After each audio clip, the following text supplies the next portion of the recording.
Olá! Começa agora mais o programa Viver com Saúde, transmitido pela Web TV do Jornal NH. E nosso papo de hoje é sobre a tecnologia a favor da saúde. Atualmente já é possível fazer o diagnóstico de algumas doenças ainda durante a gestação, ou seja, os bebês podem passar por ultrassonografias, exames de sangue e alguns procedimentos especializados ainda na barriga da mãe. São problemas que, se tratados precocemente, podem aumentar as chances de vida do bebê. E quem vai conversar conosco sobre isso é o obstetra, especialista em medicina fetal, Jorge Teles, também coordenador do projeto Geração Bebê da Anrix. Tudo bem, Jorge? Tudo bem. Bom, queria começar a entrevista explicando como que é a importância de fazer esse diagnóstico precoce ainda na gestação. Eu acho que esse diagnóstico é fundamental. A gente chama de diagnóstico pré-natal hoje em dia uma série de rotinas que nós temos hoje para fazer da melhor forma possível o diagnóstico de algumas patologias que o feto pode desenvolver durante a gravidez ou que ele já traga consigo no momento em que ele foi concebido, né? E que durante a gravidez ou até depois, quando vai nascer o bebezinho, vai repercutir de alguma forma. Por que eu quero dizer isso? Porque a gente fica pensando assim, mas como é que vai acontecer isso no momento que o bebê nasceu, ele pode ter algum problema e que na gestação não estava aparecendo?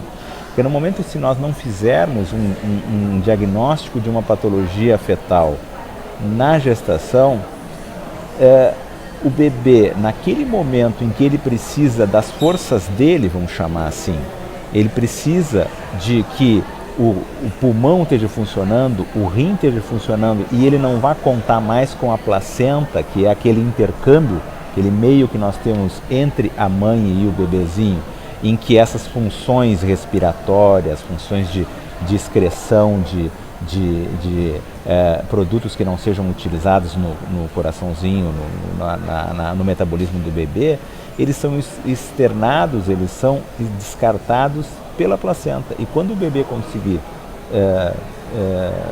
ou necessitar de que seja feito por ele mesmo, isso pode não acontecer. E se nós não soubermos o que é que o bebezinho tem já antes de nascer, essa patologia que o bebezinho tenha, vamos dizer que seja uma malformação de algum órgão, alguma coisa assim, poderia, tanto durante a gestação mesmo, já comprometer o bebê, ou poderia durante o parto ou logo depois na vida neonatal, que nós chamamos logo depois que nasceu o bebezinho, ele poderia não conseguir sobreviver e nós termos aquele desprazer de fazer um diagnóstico às pressas logo depois que o bebê já nasceu e sair correndo para procurar um recurso, né? E assim, quais são os procedimentos que estão dentro desse diagnóstico precoce? Quais são os mais utilizados? Bom, vamos pensar assim, na verdade, se amadureceu muito em medicina fetal, que é essa especialidade que a gente hoje faz e que é vamos dizer, uma derivação, uma subespecialidade dentro da obstetrícia, dentro da neonatologia, da cirurgia pediátrica, dentro de uma série de especialidades médicas e até não médicas também, que colaboram nos serviços de medicina fetal, mas muito se amadureceu até chegarmos hoje a alguns momentos em que nós chamamos de avaliações essenciais dentro da gestação, né, em que nós dizemos que são exames de rastreio.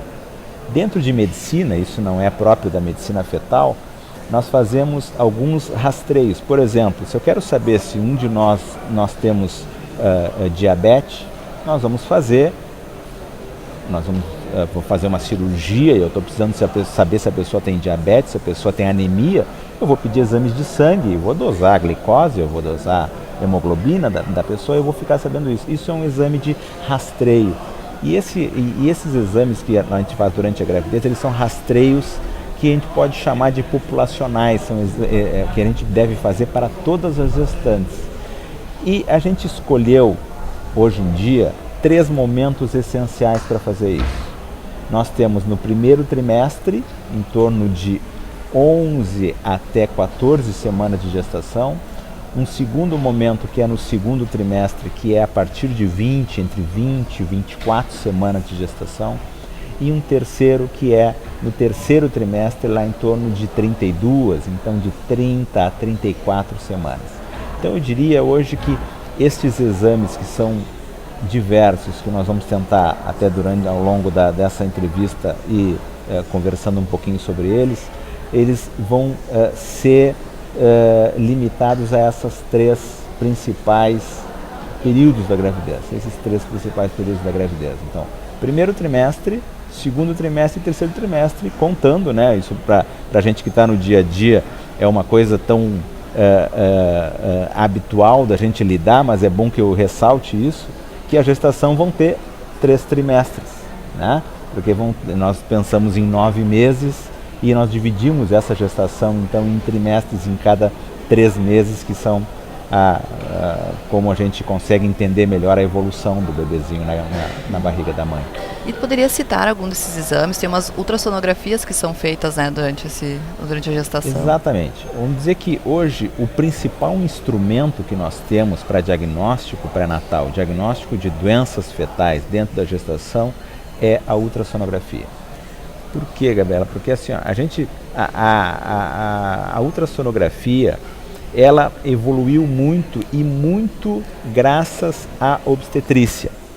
Por quê? Porque o método da ultrassonografia, ela consegue adquirir imagem e fazer uma imagem, especialmente em meios que têm líquido ao redor daquele alvo que nós estamos pesquisando. Então, por isso explica porque a ultrassonografia obstétrica ela cresceu tanto e ela evoluiu tanto. Por quê? Porque o bebê ele se gera dentro de uma bolsa d'água, né? Que é a bolsa amniótica. E aquele contraste que nós temos do bebê dentro e sendo praticamente englobado por uma bolsa de líquido, nos dá um contraste fantástico. E por isso que a principal maneira que nós temos para identificar esses meios é a ultrassonografia. Por outro lado, nós não enxergamos só a superfície do bebê, nós enxergamos o interior do bebê também, né? Então hoje quem já fez ultrassonografia, lembra que a gente coloca um transdutor, que nós chamamos, que é um aparelho que se coloca ou no abdômen ou no pescoço para ver a tireoide, ou um vaso, a carótida ou a face, qualquer local que eu coloquei, mas especificamente então na obstétrica que eu coloquei no abdômen da mãe, e com a emissão de um feixe acústico, eu vou conseguir diferenciar as camadas que estão passando aquele feixe que eu estou lançando através do transdutor. Então o que eu quero dizer com isso? De que aquele método, ele me faz eu ver todas as camadinhas que estão abaixo, que estão daquele som que eu emiti. E eu consigo então ver, tanto com muito mais facilidade, como eu estava falando, aqueles meios, aquele bebezinho que está ao redor do líquido, mas também o interior dele, assim como eu estou vendo o interior da mãe também, né? E eu estou examinando através da ultrassonografia. Então eu vou conseguir tanto fazer diagnósticos de alterações superficiais no bebê, vamos dizer, superficiais, vamos chamar, por exemplo, a coluna do bebê, se ela está aberta, e nós temos um defeito congênito que nós chamamos de mielomeningocele, né? A coluna do bebê, né? A coluninha do bebê tem uma parte que a medula está saindo para fora, né? E isso é um problema que nós precisamos diagnosticar na gestação e até nós temos tratamento, inclusive, para se fazer durante a gravidez, né?